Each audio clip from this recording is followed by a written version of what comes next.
یا کوئی کھانے کی چیز ہو اس پر دم کر دیں، اس پر کھانا کھاتی رہیں وہ، انشاءاللہ اللہ تعالیٰ صحت عطا فرمائے گا۔ چھوٹے بھائی کے بارے میں یہ ہے کہ اس کے لیے والدہ اگر پڑھ سکتی ہیں تو وہ خود پڑھیں، ورنہ یہ بھائی اگر پڑھتا ہے یا آپ پڑھ سکتی ہیں تو آپ پڑھیں۔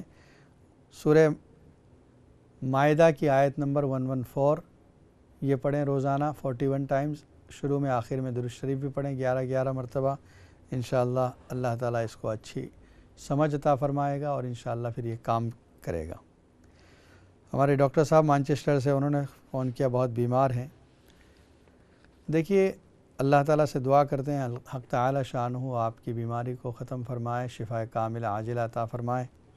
وصیت کے بارے میں جو کہا گیا تھا اس سے پہلے بھی کہ اگر آپ نے ول تیار کر کے رکھی ہے تو اس ول کے مطابق آپ کی وراثت تقسیم ہوگی اس ملک میں، اور اگر ول نہیں ہے تو وہ ڈائریکٹ بیوی کے نام پہ چلا جاتا ہے، حالانکہ اس میں بیوی کے علاوہ جو آپ کے بیٹے ہیں، آپ کی بیٹی ہے، ان کا حصہ ہے۔ تو آپ یہ کریں کہ ول اس طریقے سے بنائیں جو شریعت نے ان کے حصے مقرر کیے ہیں۔ آپ کی بیوی کا جو حصہ شریعت نے مقرر کیا ہے وہ 12.5% ہے، جس کو 1/8 بھی کہہ سکتے ہیں، 8واں حصہ، اور اس کے بعد جو ہے جتنے لڑکے ہیں ان کو ڈبل اور جتنی لڑکیاں ہیں ان کو سنگل، اس طریقے سے تقسیم کر دیا جائے۔ 2 لڑکے اور 2 لڑکیاں ہیں، اس کا مطلب 6 حصے کر دیے جائیں، ایک حصہ لڑکیوں کو اور 2 حصے لڑکے کو دے دیے جائیں۔